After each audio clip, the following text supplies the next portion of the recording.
The text message came through at 6:47 a.m., and I remember the exact time because I was staring at the clock on my microwave, waiting for my coffee to brew. The notification lit up my phone screen like a slap. I need a cleaner. Be here tomorrow at 7 a.m. No greeting, no please, just a command, like I was some service she'd found on an app. I set the phone down slowly, hands shaking, and that's when I knew something inside me had finally broken. Not dramatically, not with tears or screaming, just a quiet crack, like ice giving way under too much weight. 3 months later, I'd be standing in a courtroom, watching my son avoid my eyes while his wife smiled at her lawyer. But that morning, all I could do was stare at those 11 words and wonder how the hell I'd gotten here. I stood there in my small kitchen, the coffee maker gurgling behind me, and I felt this wave of nausea wash over me. My apartment suddenly felt smaller, the walls closing in. I decorated this place with such care after Frank died, trying to make it feel like home, like a sanctuary. Cream-colored curtains that let in the morning light, a small herb garden on the windowsill, photos of David at every age covering the refrigerator. But in that moment, looking at that text message, it all felt like a stage set for a play nobody was watching. The coffee finished brewing, and I poured myself a cup with mechanical precision, my hands still trembling slightly. I added cream, the way I'd done every morning for 40 years, and watched it swirl into patterns that reminded me of storms. I didn't respond to the text. Not that morning, not that day, not ever. And that silence, that simple act of not responding, would become the first brick in a wall I didn't even know I was building. Let me take you back to where this really started, because it wasn't that text. That was just the moment I could no longer pretend. It began 2 years earlier, in Houston, at my son David's wedding. The venue was this gorgeous garden estate near Memorial Park, all white roses and string lights.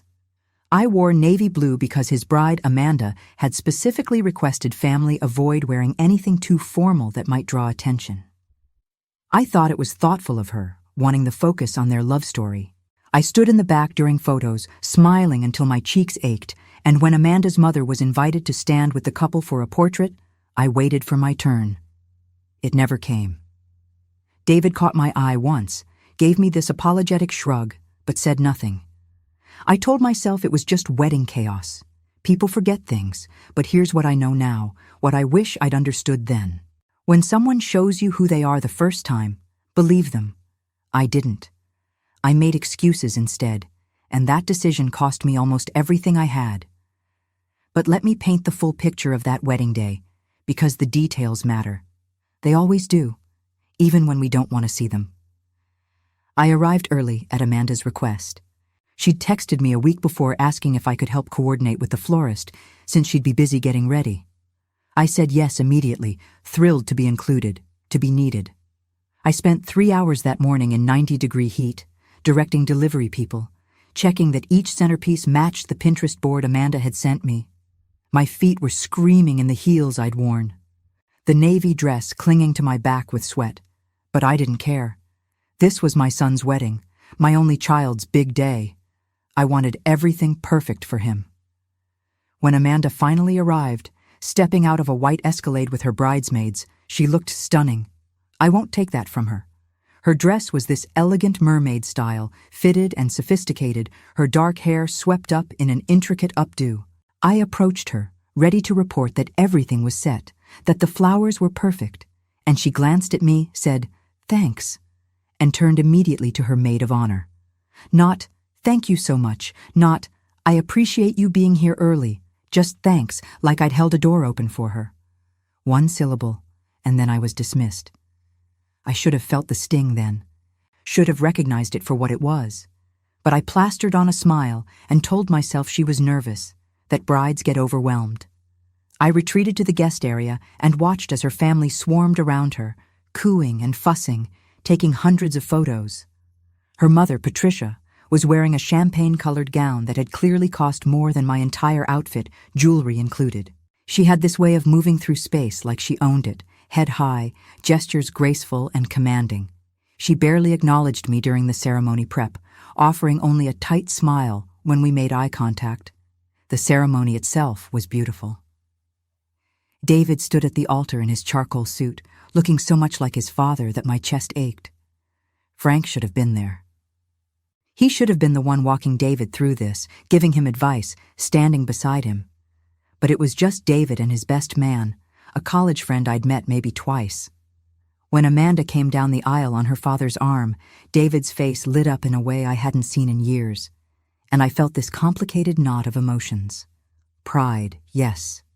Joy that he'd found someone. But also this tiny seed of fear I couldn't name yet, this whisper that said, "You're losing him." I told that voice to shut up. I cried during the vows, happy tears I told myself, and when they kissed and everyone applauded, I stood and clapped until my palms were sore. The reception was held in the same garden under a massive white tent strung with fairy lights.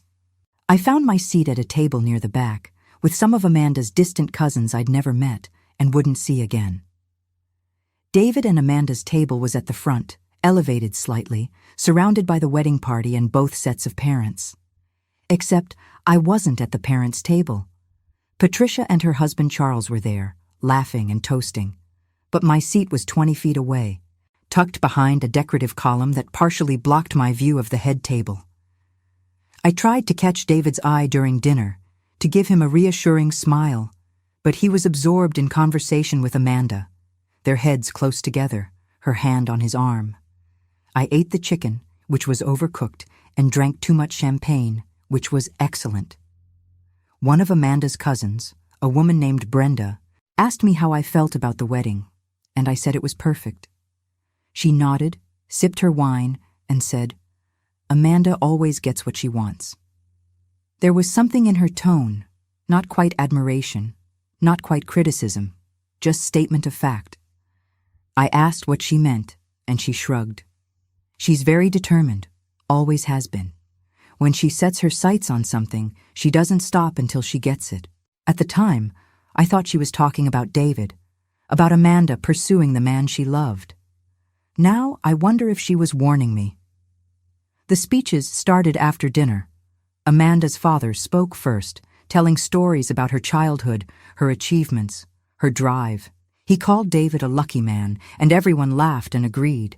Then David's best man gave a funny, slightly inappropriate toast that had people wiping tears of laughter. I kept waiting for David to mention me, to thank me for raising him alone after Frank died, for supporting him through college, for being there. But when he stood to give his speech, he thanked Amanda for choosing him, thanked her parents for welcoming him into their family, thanked the guests for coming. He sat down without saying my name. Not once. I told myself it was an oversight.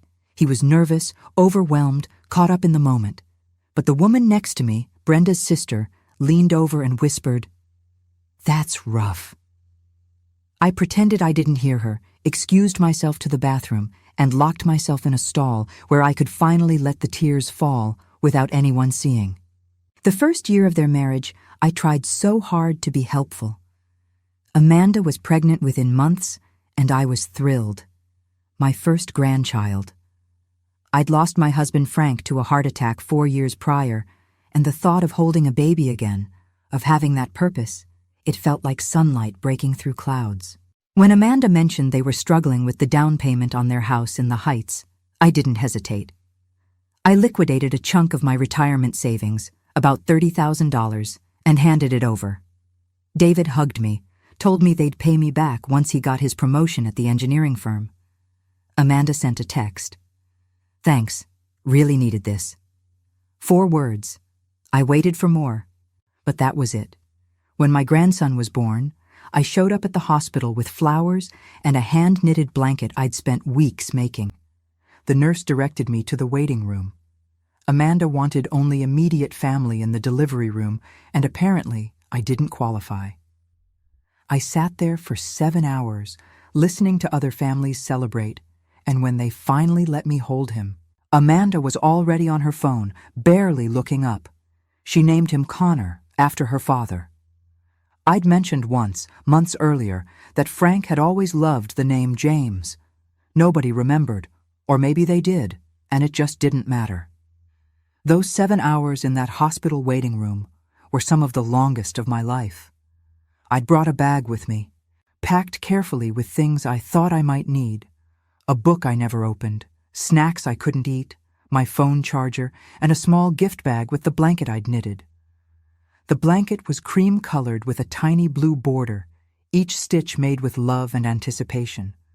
I'd worked on it every evening for 6 weeks, imagining the moment I'd wrap my grandson in it, imagining his little face peeking out from the soft yarn. But I sat in that waiting room, watching other families come and go. A young couple rushed in, the woman in labor, and an hour later their whole family was called back, grandparents included. I watched them disappear through the double doors, heard the distant sounds of celebration when the baby arrived. Another family came in, quieter, more nervous, and the same thing happened. They went back together.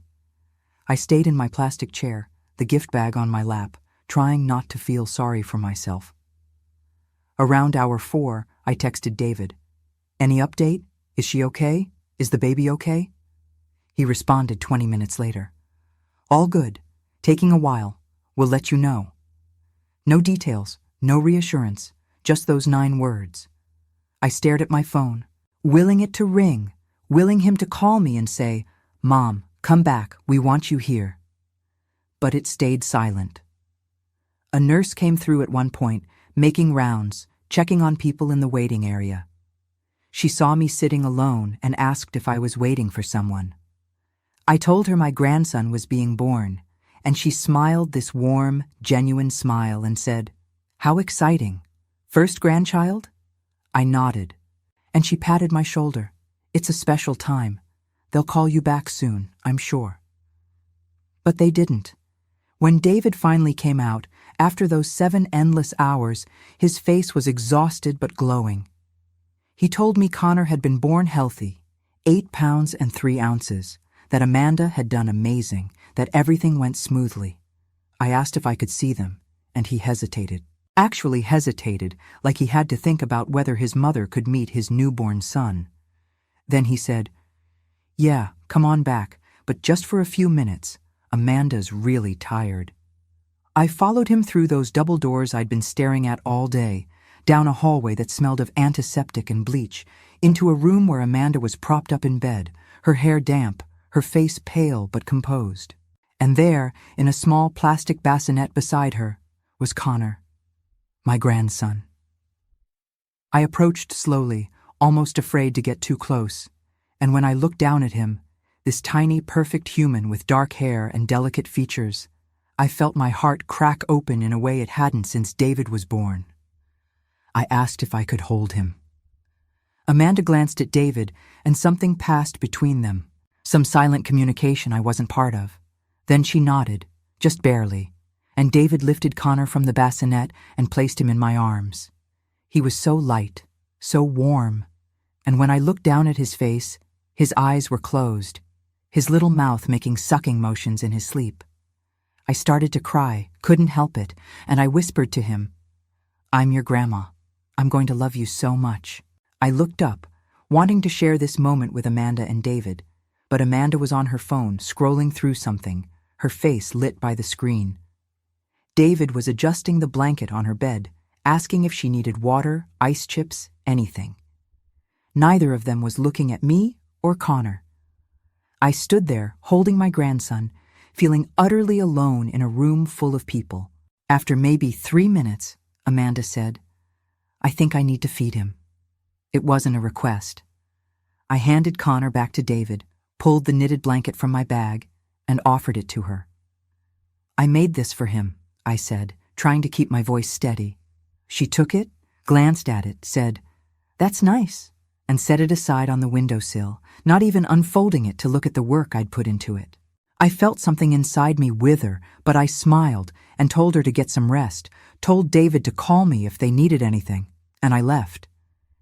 In my car, in the hospital parking garage, I sat behind the wheel and sobbed. Big, ugly, shoulder-shaking sobs that I'd been holding in all day. I didn't understand why I felt so sad. I should have been happy. My son had a son. I was a grandmother. This was supposed to be a joyful day, but all I felt was this crushing sense of exclusion, like I was watching my own family from behind glass. The thing is, I kept telling myself this was normal. Modern families are different, right? Boundaries are healthy. I read articles about helicopter grandparents, about giving young parents space to find their own rhythm. And Amanda was under so much pressure. New baby, David working long hours, their fixer-upper house needing constant repairs. When she started asking me to babysit, I jumped at the chance. Every Tuesday and Thursday, I'd drive 45 minutes from my apartment in Montrose to their place, arriving at 6:30 in the morning so they could both get to work.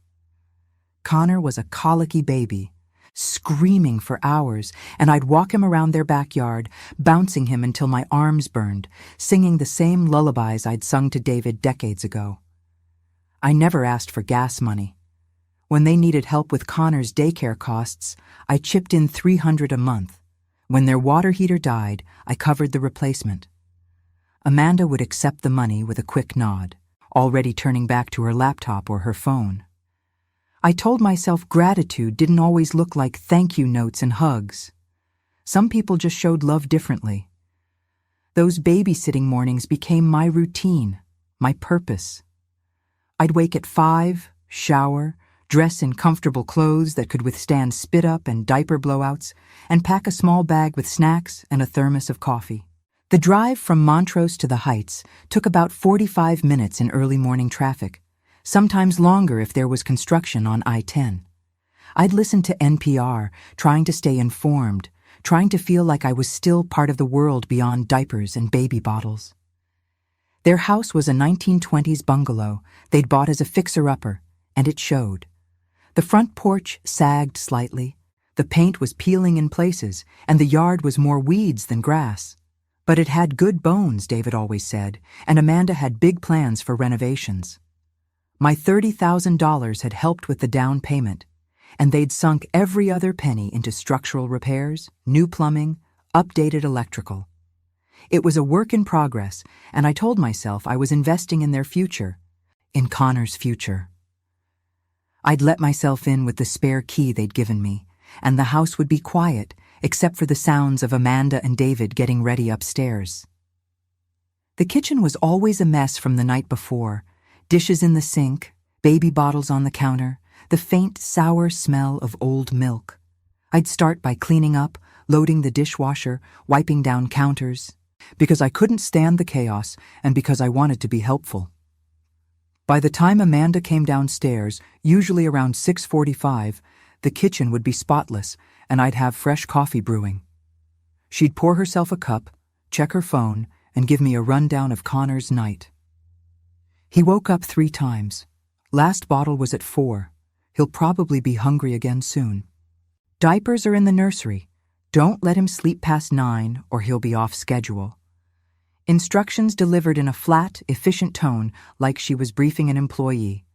I'd nod, take mental notes, and ask if there was anything else she needed.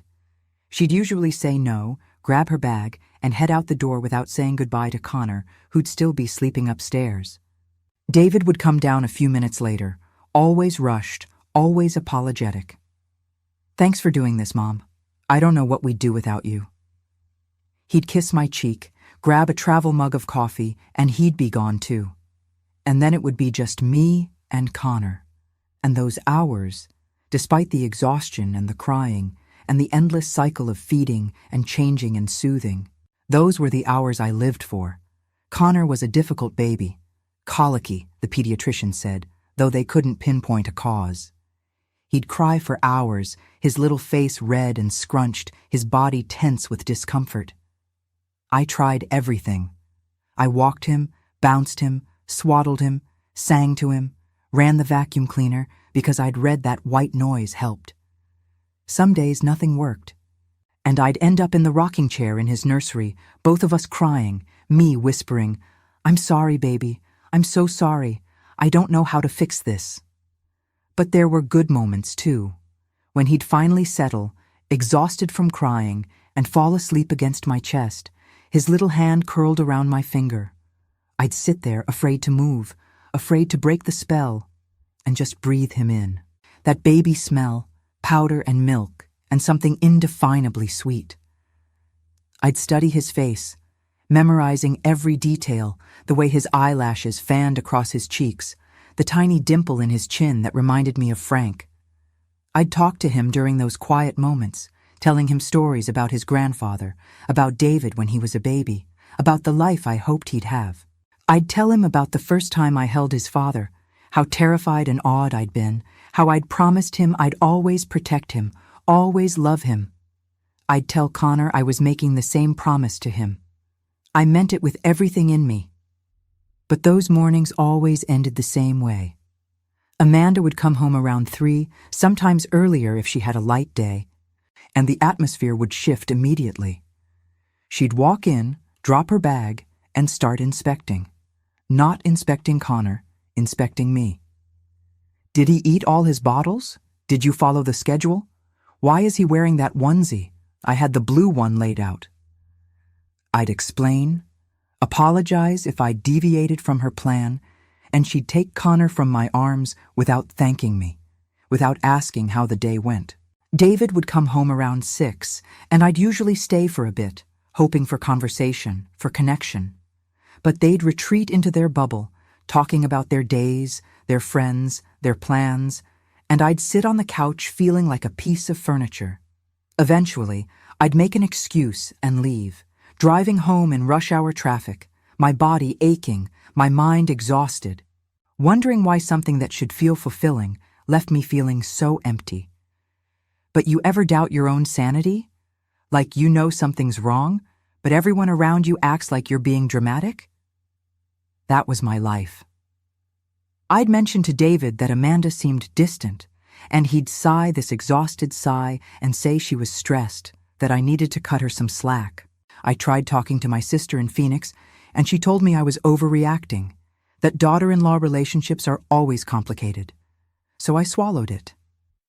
I smiled through holiday dinners where I was seated at the kids' table while Amanda's parents got the seats of honor. I pretended not to notice when they took a family trip to Disney World and posted about it on Facebook. Connor grinning in mouse ears, and I hadn't even known they were going. When I asked David about it later, he said it was last minute, that Amanda's parents had paid for it, like that explained why I wasn't invited or even told. I nodded, said I understood. But late at night, alone in my apartment, I'd stare at the ceiling and wonder if I was losing my mind. That Disney trip was a turning point, though I didn't recognize it at the time. I found out about it the way most people learn things they're not supposed to know, accidentally scrolling through Facebook on a lazy Sunday morning. Amanda had posted a photo album titled Connor's First Disney Trip with about 50 pictures. Connor with Mickey Mouse, Connor eating a Mickey-shaped ice cream, Connor in a stroller being pushed by David while Amanda and her parents walked alongside, all of them wearing matching Disney shirts. I sat there in my bed, my coffee going cold on the nightstand, scrolling through every single photo, looking for some explanation, some reason I hadn't known this was happening. They'd been gone for 5 days. 5 days that Amanda had told me they didn't need babysitting because family was visiting.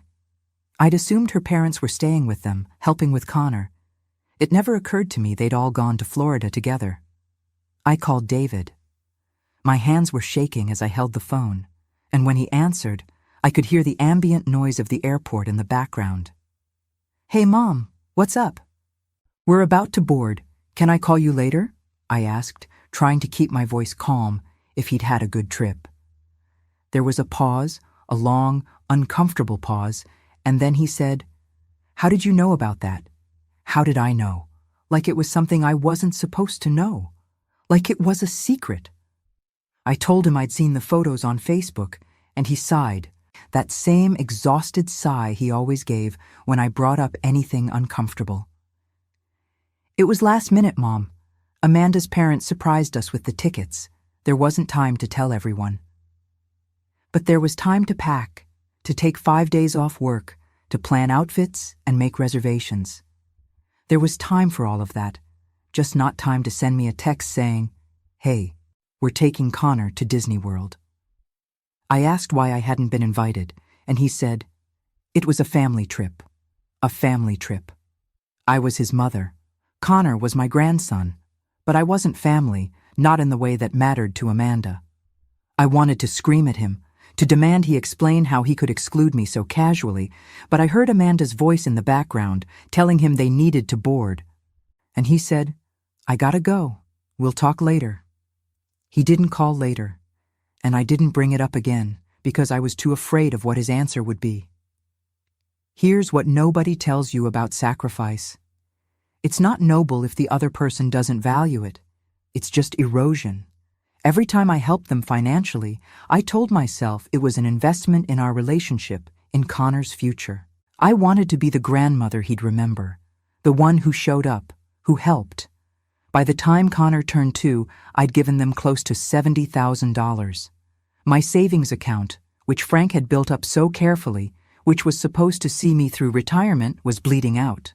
I started skipping my annual checkups to save on co-pays. I stopped going to book club because the monthly dinners felt too expensive. My friends noticed I was pulling away, but I made excuses. Too busy with Connor, helping family. They didn't push, and I didn't explain. How do you tell people you've become a personal ATM for your own son and his wife? That you're funding a life you're not even part of? The money went in increments that seemed reasonable at the time, but added up to devastation. After the initial $30,000 for the house, there were smaller requests. $2,000 for new appliances when their refrigerator died. $1,500 for car repairs after David got into a fender bender. $3,000 for a fence in the backyard so Connor could play safely. $500 here for Connor's birthday party. $1,000 there for Amanda's dental work that wasn't covered by insurance. Each time, David would call, his voice tight with stress, explaining the situation, and I'd say yes before he even finished asking. I'd transfer the money from my savings to their checking account, watching my balance drop, telling myself it was temporary, that they'd pay me back. They never did, not a single dollar. And I never asked, because asking felt like admitting I'd made a mistake, that my generosity wasn't unconditional. But it was eroding me, financially and emotionally. I started buying generic brands at the grocery store, skipping meals to stretch my budget. I canceled my gym membership, my streaming services, anything that wasn't essential. I wore the same clothes until they were threadbare because I couldn't justify buying new ones. My car needed new tires, but I put it off, driving on treads so worn I could see the steel belts, praying I wouldn't get a flat. My friends noticed. Margaret, who I'd known since David was in elementary school, asked me point blank one day if I was okay. We'd run into each other at the grocery store, and she'd glanced at my cart, which was full of ramen noodles, canned soup, and the cheapest bread on the shelf. "Are you eating?" she asked, and I laughed it off, said I was just stocking up on easy meals. But she didn't laugh. She looked at me with this expression of concern and pity that made me want to disappear. I stopped answering her calls after that, stopped going to book club, stopped responding to invitations for coffee or lunch. I couldn't face the questions, couldn't face the truth that I was choosing my son and his family over my own well-being, and they weren't even grateful for it. The worst part wasn't the money, though. It was the realization that I'd sacrificed my own identity trying to earn their love. I'd stopped painting, something I'd done for years, because Amanda once made a dismissive comment about my art being cute. I stopped hosting my friends for dinner because David mentioned offhand that Amanda thought my cooking was too heavy, too old-fashioned. I even changed my hair, cutting it shorter, and dyeing it because Amanda said the gray made me look tired. I look back at photos from that time, and I barely recognize myself. This shrunken, anxious version of me, always apologizing, always trying to take up less space. Frank used to say I had a light about me, this energy that filled a room. Where did that woman go? I gave her away, piece by piece, hoping that if I just became what they wanted, I'd finally be enough. I remember the specific moment Amanda made that comment about my painting. It was a Sunday afternoon, and I'd been invited over for lunch, a rare occasion that I'd been excited about all week. I'd brought one of my watercolors as a gift, a small piece I'd done of the Houston skyline at sunset. The buildings bathed in orange and pink light. I was proud of it, thought it might look nice in their living room. Amanda took it, held it up, tilted her head, and said, "Oh, that's cute. Very hobbyist." Then she set it down on the counter and changed the subject. David didn't say anything, didn't defend me or compliment the painting. It sat on that counter for the rest of the afternoon, and when I left, it was still there. I don't know what they did with it. Probably threw it away. I stopped painting after that, put away my brushes, my paints, the easel Frank had bought me for our anniversary. I told myself I didn't have time, that I needed to focus on helping with Connor. But the truth was simpler and more painful. I couldn't create something, pour myself into it, only to have it dismissed as cute. So I stopped, and a part of me stopped too. Then came the bank letter. It arrived on a Tuesday, one of my babysitting days, and I almost didn't open it because I was rushing to get to their house on time. But something made me pause, maybe the bold red urgent stamped across the envelope. Inside was a notice that my account balance had fallen below $500, triggering an automatic review. I sat down hard on my kitchen chair, the paper shaking in my hands. $500. That was all I had left. I'd given so much, so freely, that I hadn't even noticed I was drowning. I called the bank, thinking there'd been a mistake, but no. It was right there in the transaction history. Transfers to David and Amanda, payments for things they'd needed, a whole life of security, gone. The woman on the phone from the bank was polite but detached, walking me through my transaction history like she was reading a grocery list. Transfer to David Mitchell, $3,000. Transfer to David Mitchell, $1,500. Transfer to David Mitchell, $2,000. On and on, months of transactions, years of them, all flowing out, nothing flowing in.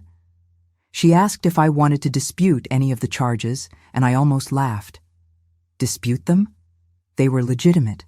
I'd authorized every single one. The problem wasn't fraud. The problem was me. I asked her what happened when an account went below $500. She explained that it triggered a review, that the bank wanted to ensure I had a plan to maintain a minimum balance, that if I didn't, there could be fees, penalties, potential closure of the account. I thanked her, said I'd handle it, and hung up. Then I sat at my kitchen table and stared at that letter until the words blurred together. $500. I did the math in my head. Rent was $1,200 a month. Utilities, another $150. Groceries, gas, phone bill. I was short. Even living as frugally as I had been, I was going to run out of money. And then what? I had no savings, no safety net, no backup plan. Frank's life insurance had been eaten up by his medical bills and funeral costs years ago. I had a small pension from my years working as an administrative assistant, but it wasn't enough to live on, not in Houston, not anymore. I felt panic rising in my chest, this tight, suffocating feeling like I couldn't get enough air. I'd done this to myself. I'd given away my security, my future, for people who saw me as an ATM and a babysitter. And the worst part, the part that made me want to scream, was that they had no idea. They didn't know I was broke, that I was skipping meals, that I was one emergency away from losing everything. Because I'd never told them. I'd smiled and said yes every time they asked for money, never once saying, "I can't afford this. This is hurting me." That afternoon, babysitting Connor, I couldn't stop thinking about it. He was playing with blocks on the floor, and I just sat there on their couch, numb. Amanda came home early, saw me crying, and asked if something was wrong. I almost told her, almost laid it all out, the fear, the regret, the crushing weight of realizing I'd bankrupted myself trying to buy their affection. But she was already checking her phone, barely listening, and I heard myself say I was fine, just a headache. She nodded, reminded me Connor's schedule was changing next week, and that was that. I drove home in a daze, and when I walked into my apartment, I saw my favorite mug sitting on the counter. Frank had given it to me on our 20th anniversary. This delicate thing with hand-painted flowers. I picked it up to make tea, and it slipped through my fingers. Just shattered on the tile floor, pieces scattering everywhere. I didn't clean it up right away. I just stood there, staring at the fragments, and for the first time in 2 years, I didn't make excuses. I didn't tell myself it was an accident or bad luck. I saw it for what it was, a symbol. My life, broken into bits I didn't know how to put back together. That night, I didn't sleep. I sat at my kitchen table, looking at my bank statement, at the photos on my phone of Connor that Amanda barely let me take, at the text messages where I'd always been the one reaching out, always the one asking if I could help. And something in me shifted. I stopped waiting for them to see me. I started seeing myself, and what I saw made me furious. The mug had been beautiful, delicate porcelain with tiny hand-painted violets around the rim. Frank had found it at an antique shop during a weekend trip we'd taken to Fredericksburg, back when we used to do things like that, back when we had time and money and dreams. He'd wrapped it himself, messily, with too much tape, and presented it to me over breakfast on our anniversary. 20 years with the most beautiful woman in Texas, he'd said, grinning like a kid. Thought you deserved something as pretty as you are. I'd used that mug every single day since he died. It was my morning coffee mug, my evening tea mug, my comfort object when the loneliness got too heavy. And now it was in pieces on my kitchen floor, and I couldn't even bring myself to care. I stepped over the shards, went to my bedroom, and lay down fully clothed on top of the covers. The ceiling fan spun above me, the blades slightly dusty, and I watched it go round and round and thought about nothing. Just let my mind go blank, because thinking hurt too much. Eventually, I got up, swept up the broken mug, and threw the pieces in the trash. I didn't cry. I was done crying. I didn't talk to anyone for a week. I couldn't. But then my friend Margaret called. We'd been close years ago, back when Frank was alive and life felt bigger, but I'd let the friendship fade because I'd been so consumed with David and Amanda and trying to fix whatever was broken between us. Margaret didn't ask how I was doing. She said she'd been thinking about me, that she was in Houston for a few days visiting her daughter, and did I want to meet for tea? I almost said no, but something about her voice, the way she didn't demand an explanation for my silence, made me say yes. We met at a little cafe near Rice University, and the moment I sat down, she looked at me and said, "What happened to you?" Not mean, just honest. And I broke. The cafe was one of those cozy places with mismatched furniture and local art on the walls, the kind of spot Frank and I used to frequent on Saturday mornings. It smelled like fresh-baked scones and Earl Grey tea, comforting and familiar. And when I walked in and saw Margaret sitting at a corner table by the window, something inside me crumbled. She stood up, hugged me tight, and I realized it had been months since anyone had hugged me like that, like they actually cared, like they were genuinely happy to see me. We ordered tea and scones, and Margaret didn't make small talk. She just looked at me with those sharp, kind eyes and said, "What happened to you? You look like a ghost." And I told her everything. I started with the wedding and didn't stop until I'd laid out every humiliation, every financial sacrifice, every moment of being treated like I didn't matter. I told her about the text message, the one that had come a week earlier, demanding I show up like a cleaner. I told her about the bank letter, the $500, the broken mug. I cried into my tea, not caring that people at other tables were glancing over, not caring about anything except getting it all out, all the poison I'd been swallowing for 2 years. Margaret listened without interrupting. She held my hand across the table, squeezed it when my voice broke, and when I finally ran out of words, she sat back, took a long sip of her tea, and said something that changed everything. She said, You know that only 1 in 44 cases of financial theft gets reported? Most people are too ashamed to admit it happened, especially when it's family. I started to protest, to say it wasn't theft. They were just borrowing, but she shook her head. Did they ever pay you back? Did they ever ask what you could afford? Or did they just take because you let them? I sat there, tea going cold, and realized she was right. This wasn't generosity. It was exploitation. And I'd been complicit in my own destruction. Margaret had worked in social services for 30 years before retiring, and she'd seen every flavor of family dysfunction imaginable. She knew what she was talking about. She leaned forward, her voice gentle but firm, and said, "You're not alone in this. Elder financial abuse is more common than people think, and it's almost always family members who do it. Kids, grandkids, in-laws, they rationalize it because they think you'd give them the money anyway, or because they feel entitled to it, or because they genuinely don't see you as a person with your own needs. They see you as a resource." I flinched at that word. Resource. Is that what I was to David and Amanda?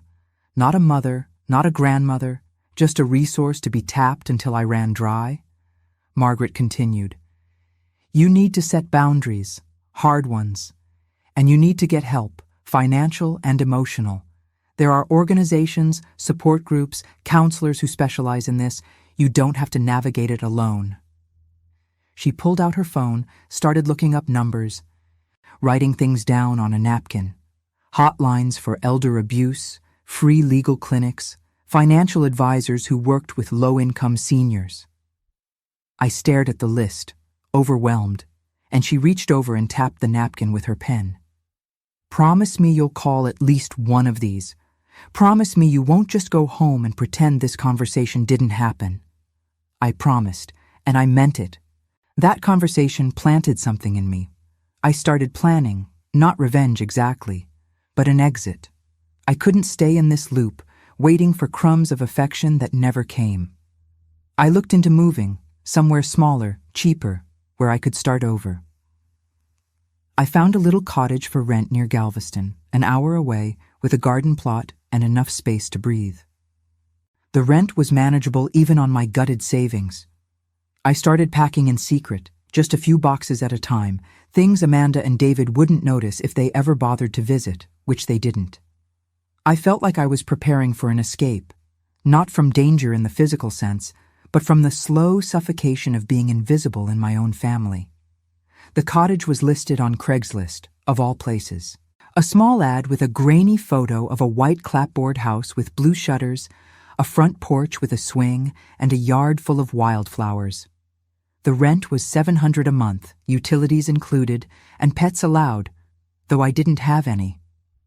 The landlord was an older man named Mr. Chen, who'd inherited the property from his mother and just wanted someone quiet and responsible to take care of it.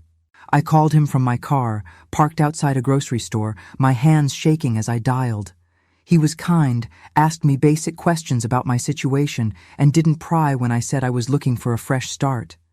He said I could come see the place that weekend if I wanted, and I drove down that Saturday, an hour south on I-45, watching the city give way to coastal plains and salt marshes. The cottage was even better in person, small but charming, with hardwood floors and big windows that let in the light. The backyard had a small vegetable garden plot, overgrown with weeds, and Mr. Chen said I was welcome to use it if I wanted. Standing there in that yard, smelling the salt air from the Gulf, I felt something I hadn't felt in years: hope.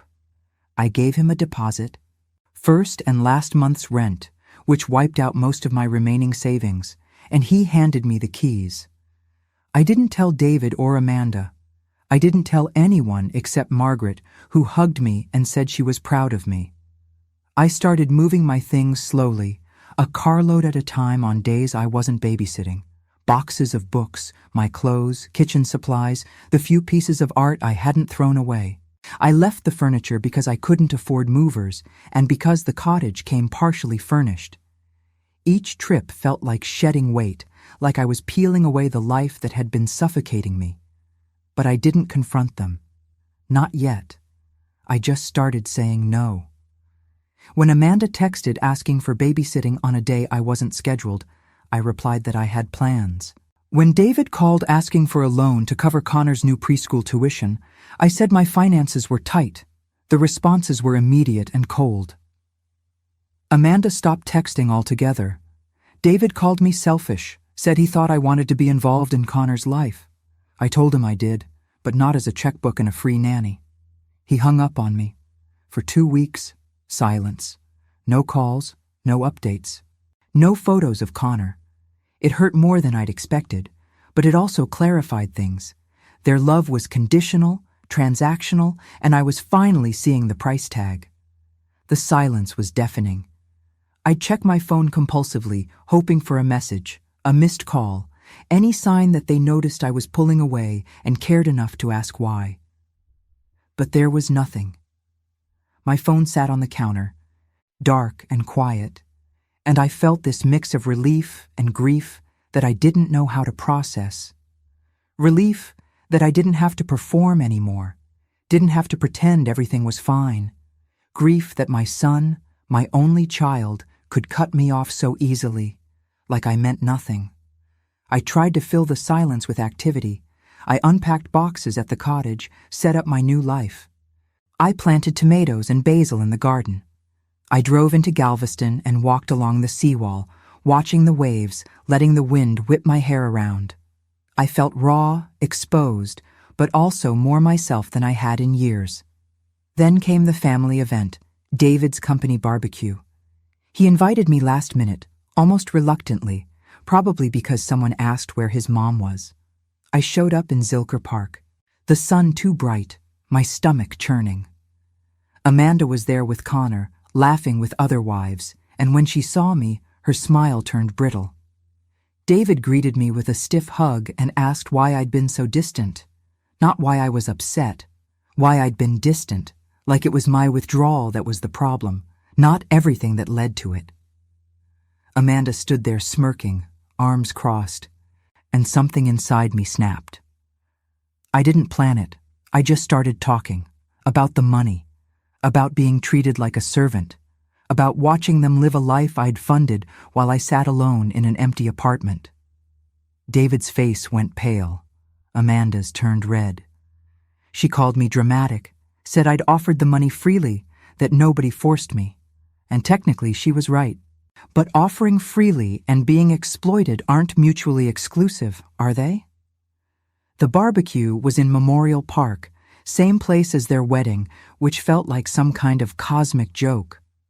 I parked in the lot, walked through the trees to the open field where David's engineering firm had set up tables and grills, and immediately regretted coming.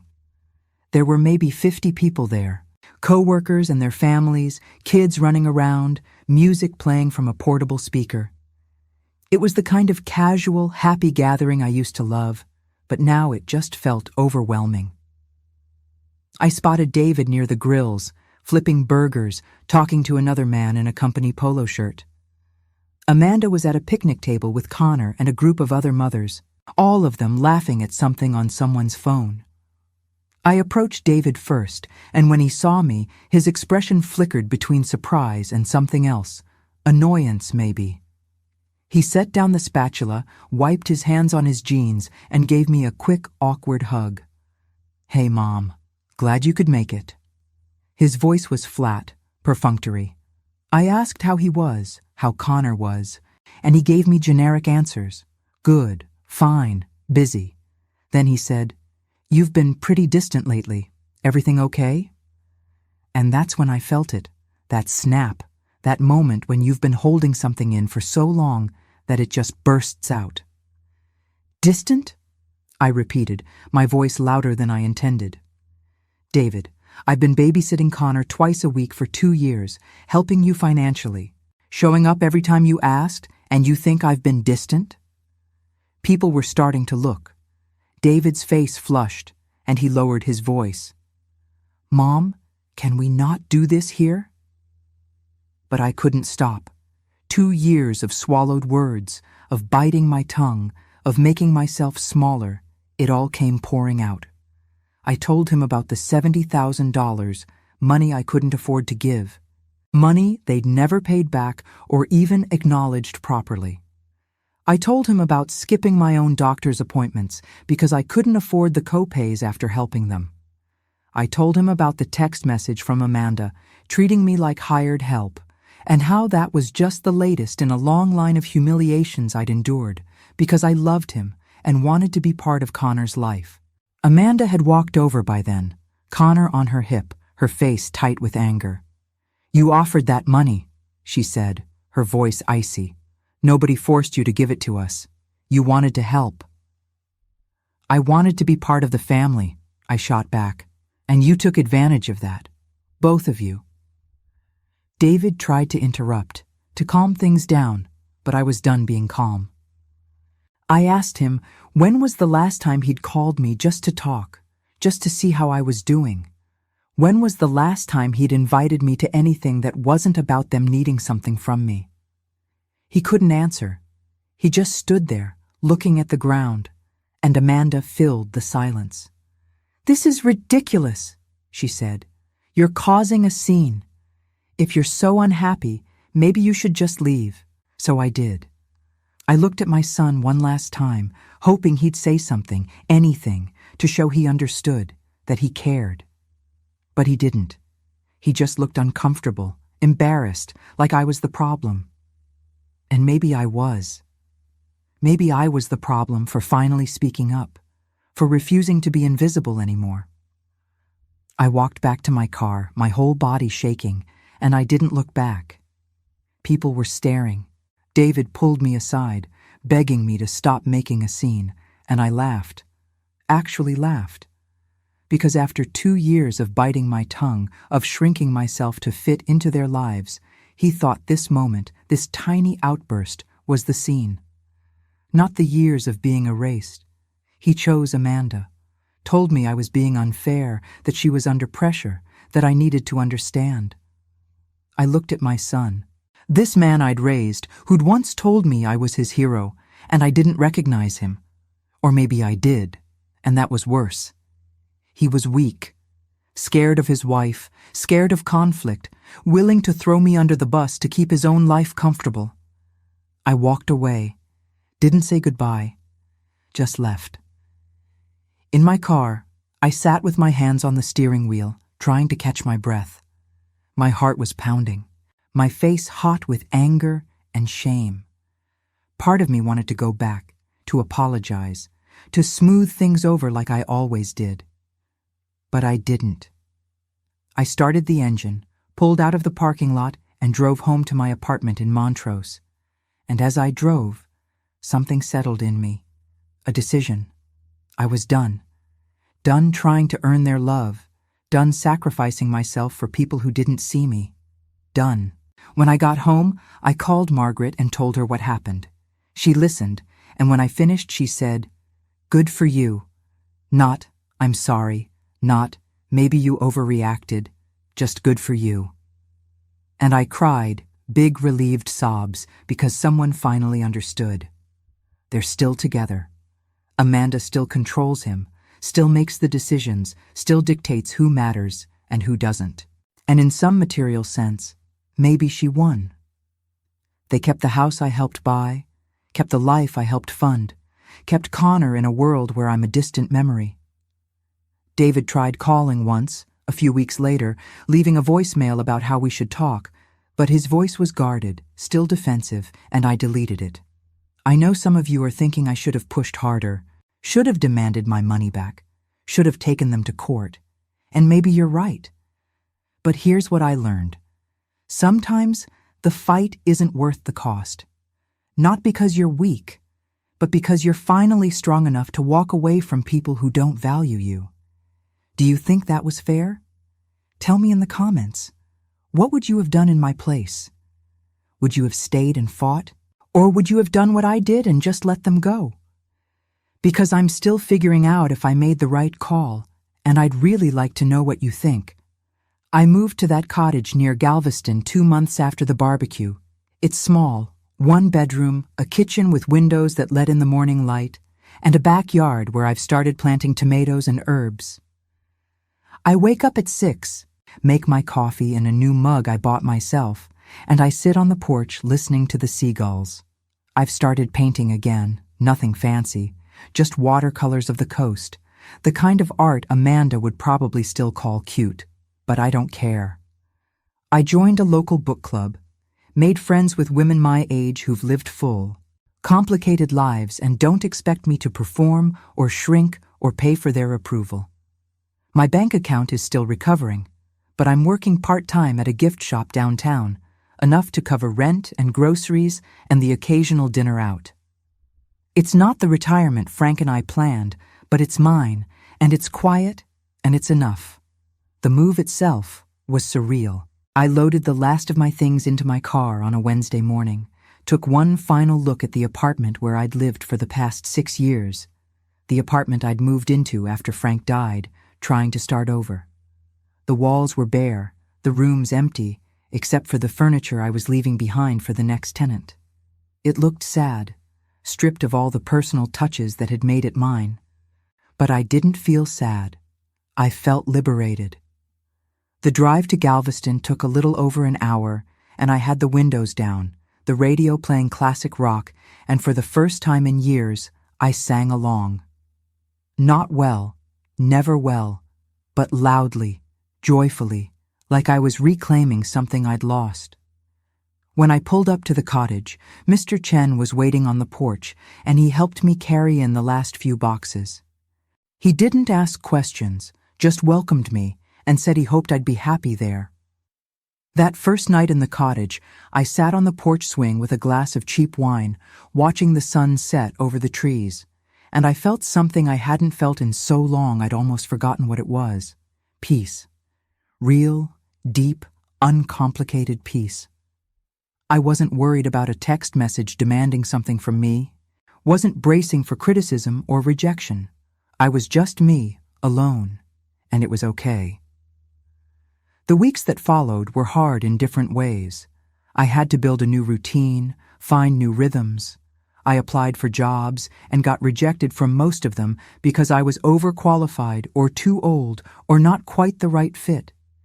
Each rejection stung in a way I hadn't anticipated.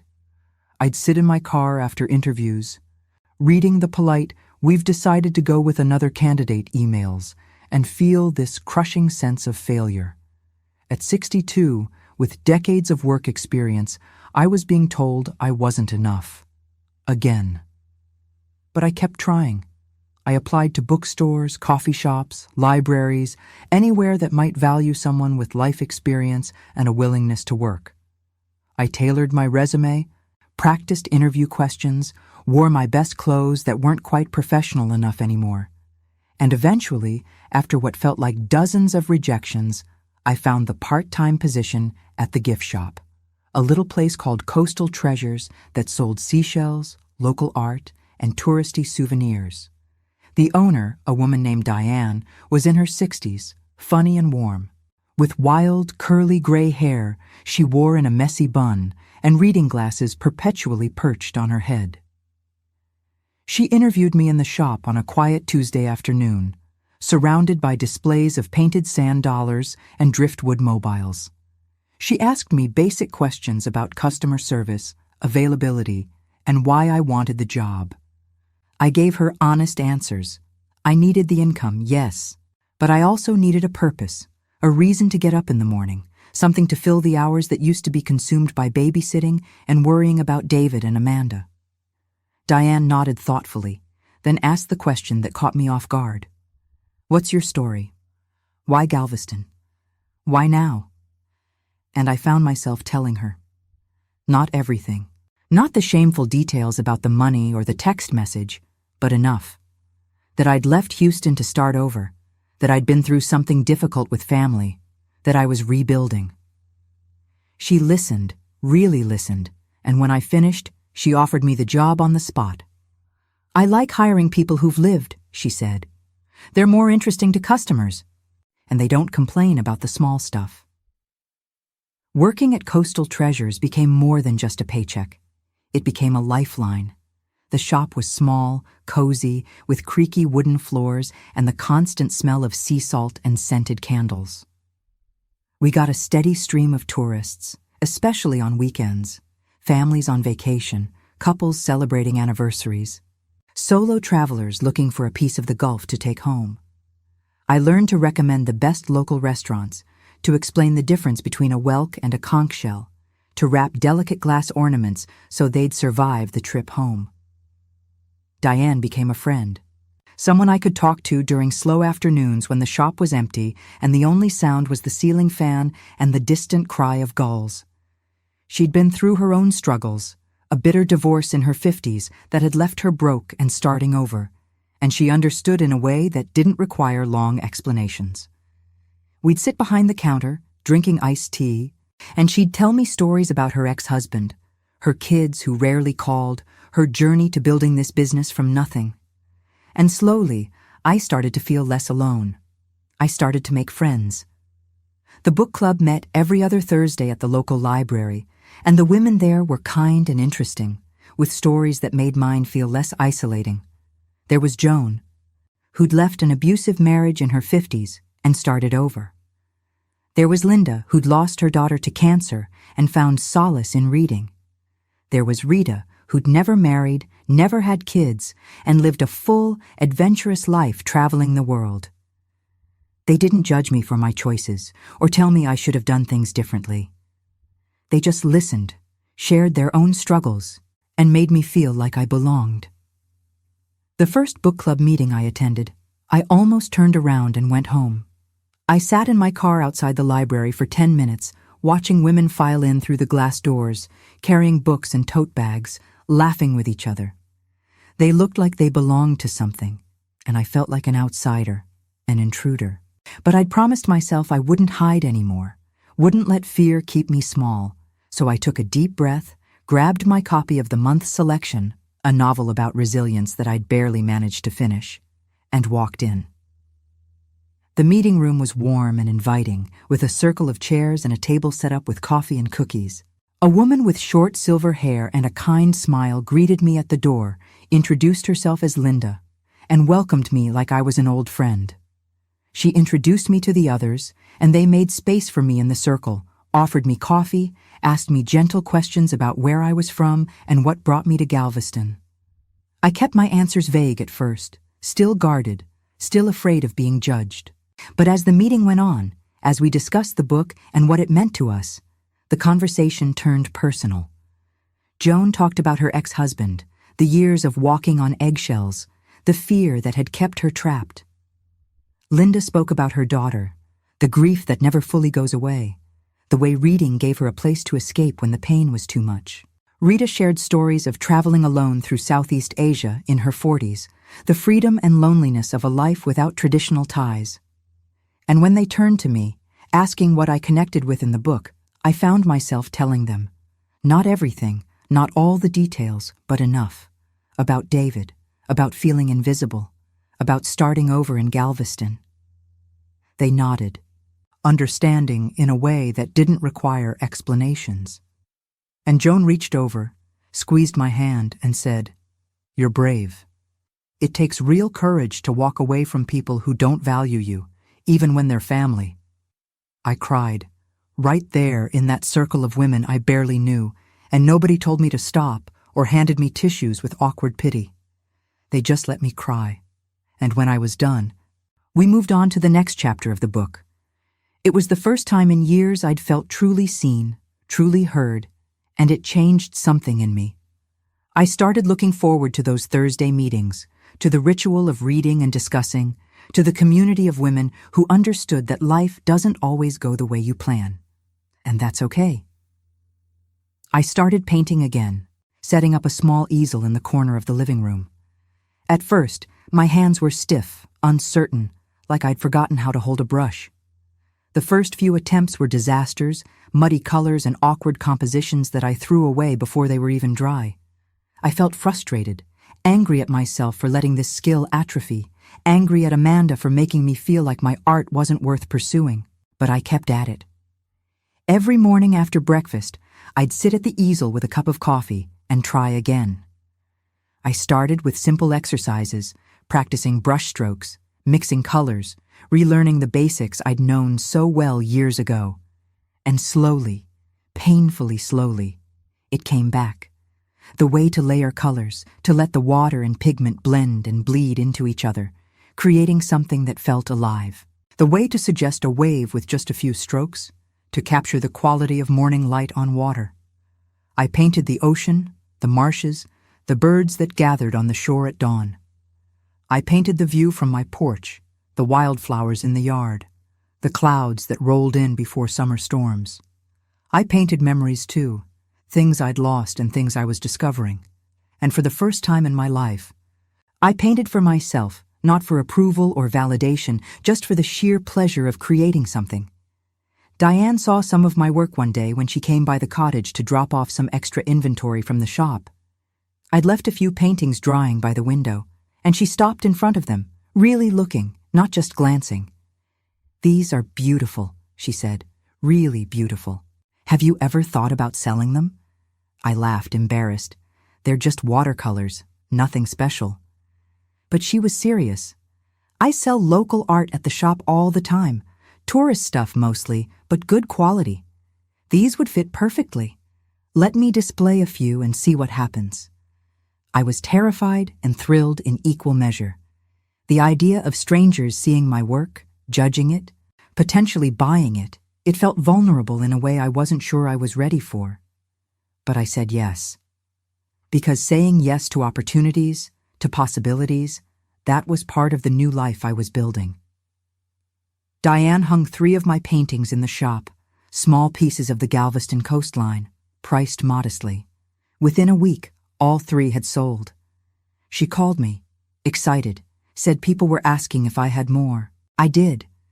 I'd been painting almost every day, building up a small collection.